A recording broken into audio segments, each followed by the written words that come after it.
Escrever vai te salvar quantas vezes for preciso. Vai te salvar quando você for uma criança e inventar histórias na sua cabeça para colocar nelas tudo o que você gostaria de viver. Vai te salvar quando você se apaixonar.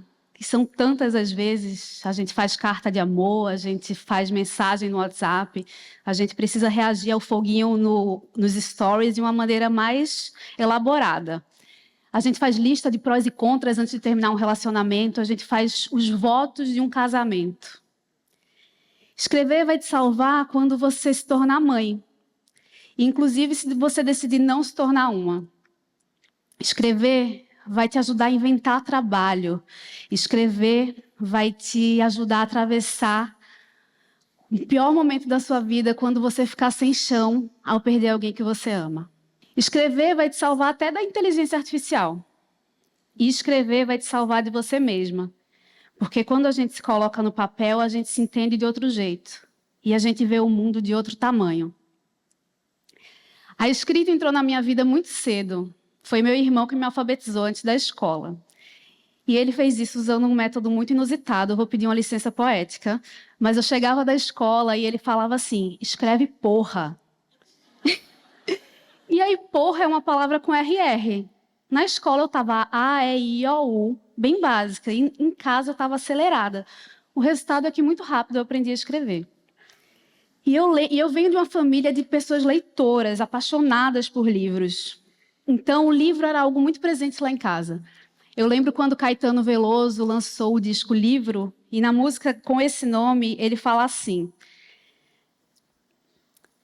Peraí que me deu um branco na música que eu adoro. Peraí.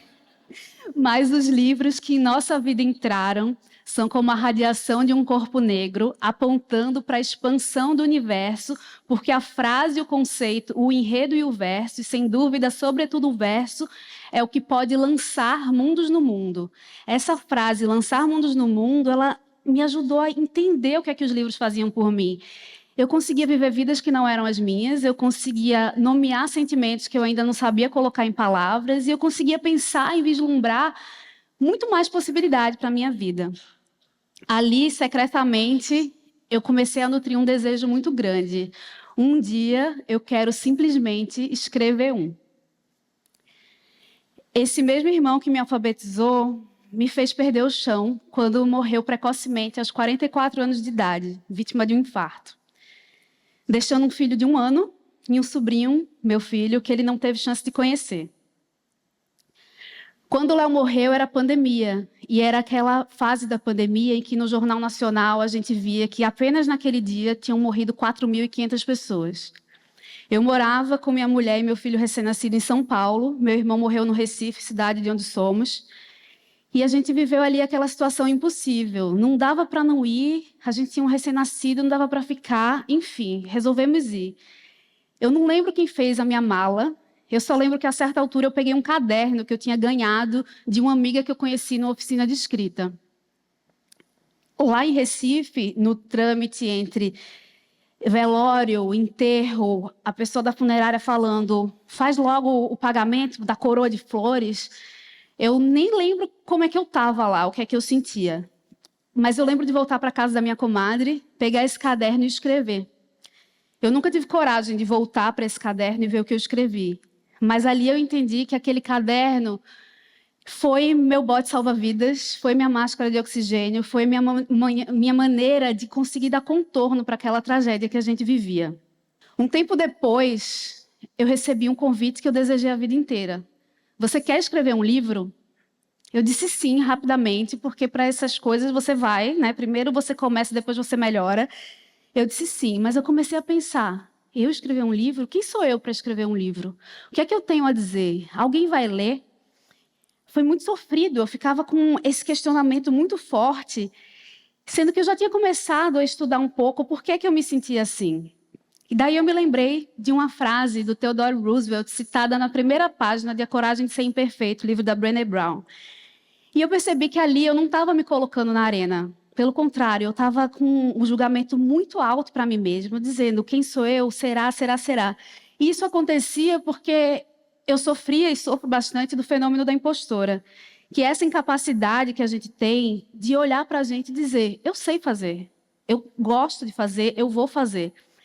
Levanta a mão aí, quem sente que quando consegue alguma coisa, fica com aquela vozinha dizendo, ah, não, é porque eu era a pessoa certa no lugar certo. Alguém se prepara muito, muito, muito, muito, procrastina e depois fala assim, não, é porque eu me preparei tanto que a coisa deu certo? Alguém já deixou de se candidatar a uma vaga de emprego porque achou que não era boa o suficiente? Você fica sempre pensando assim, eu vou fazer mais um curso, eu vou fazer mais algo que aí sim eu vou estar preparada? Tem um meme que eu adoro que fala assim, eu me cobro tanto que eu pareço uma agiota. E eu acho que a gente é assim. E isso tem nome, é o fenômeno da impostora, que faz com que a gente tenha uma incapacidade enorme de internalizar nossos feitos, que faz a gente olhar o copo meio vazio, que faz a gente adiar nossos sonhos, nossos desejos. E quando eu entendi isso, eu falei, caramba, eu estou aqui pensando nisso, mas todas as mulheres que eu conheço sentem a mesma coisa. Quando eu entendi que não era uma questão de baixa autoestima minha, quando eu entendi que era uma estrutura de sociedade, eu falei, eu tenho o que dizer, eu tenho um livro para escrever. E esse livro, o nome dele veio como um sopro, para todas as mulheres que não têm coragem. Eu era essa mulher. Eu estava ali diante do meu sonho e eu queria me sabotar. Eu estava ali e eu pensava, não é para mim. E aí eu fui entendendo que não nos querem publicando, não nos querem ocupando espaço, nos querem cansadas, sobrecarregadas, nos deixando no último item da lista de tarefas. E aqui eu posso imaginar que várias de vocês têm muitos desejos, mas no final do dia vocês tiveram que equilibrar tantos pratinhos que você mesma fica para depois.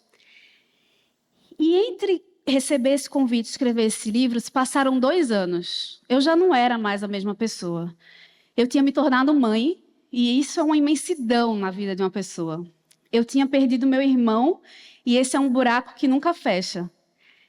E eu precisava entender quem eu era. Eu tive o combo com luto, depressão, burnout. Eu fiquei completamente esgotada, ainda mais vivendo nesse cenário que a gente vive, né, de crises múltiplas. E eu precisei escrever para me entender. Para entender quem eu era, para pisar devagarinho nesse chão e dizer assim, seja bem-vinda, eu não te conheço, a gente está aqui, bora junto. Eu precisei escrever também como um compromisso com a felicidade, porque meu filho merecia entender quem era aquela mulher. Quem era aquela mulher que eu tinha me tornado, que eu estava me tornando, que era a mãe dele. A escritora Virginia Woolf, que eu adoro, ela tem uma frase que ela diz assim, por muito tempo, anônimo foi uma mulher. Mulheres recorriam a pseudônimos ou ao anonimato para conseguirem escrever, para conseguirem ser publicadas num mercado completamente dominado pelos homens.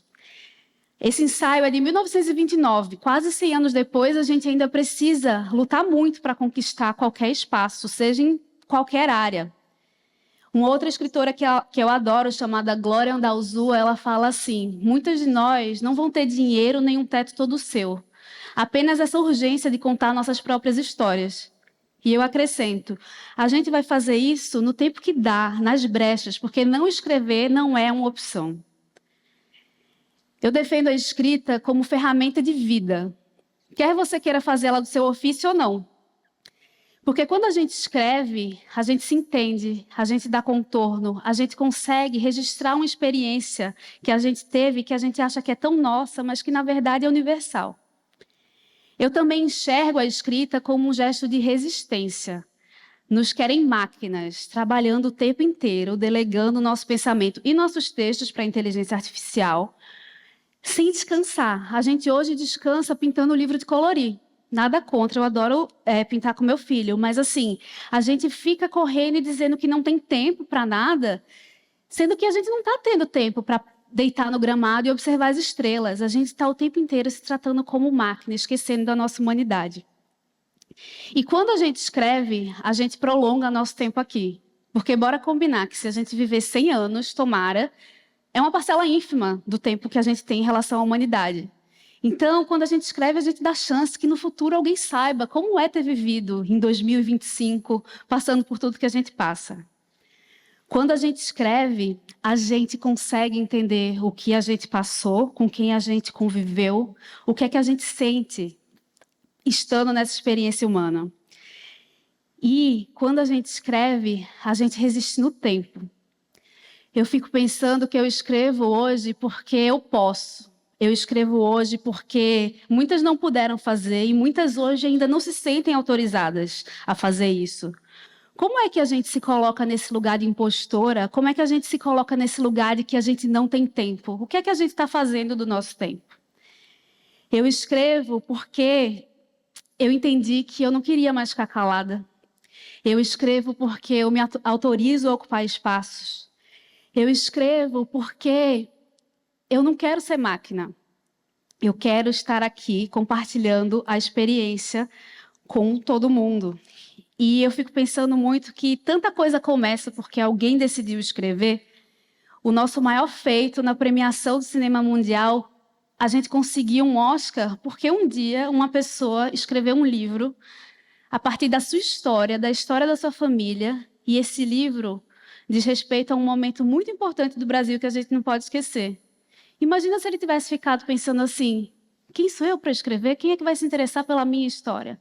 As nossas histórias importam e a gente precisa entender isso para se prolongar aqui e para resgatar essa humanidade. Então, meu pedido para vocês hoje é para que vocês escrevam, para que vocês reservem 5 minutos do dia. Peguem um papel e uma caneta e escrevam. E eu sei que todo mundo consegue 5 minutos, porque a gente fica 5 minutos no TikTok e de repente é 1 hora. Eu estou pedindo 5 minutos, um papel e uma caneta, para vocês colocarem ali o que vocês sentem, as suas histórias, o que vocês querem compartilhar com outras pessoas. Porque a história de cada pessoa que importa. Se eu pedir para vocês escreverem sobre um mesmo tema, agora eu vou ter 600 histórias completamente diferentes. E essa é a beleza da escrita, essa é a beleza de criar mundos no mundo. Por isso eu pergunto para vocês hoje: qual história sobre você vai contar a partir de agora? Muito obrigada.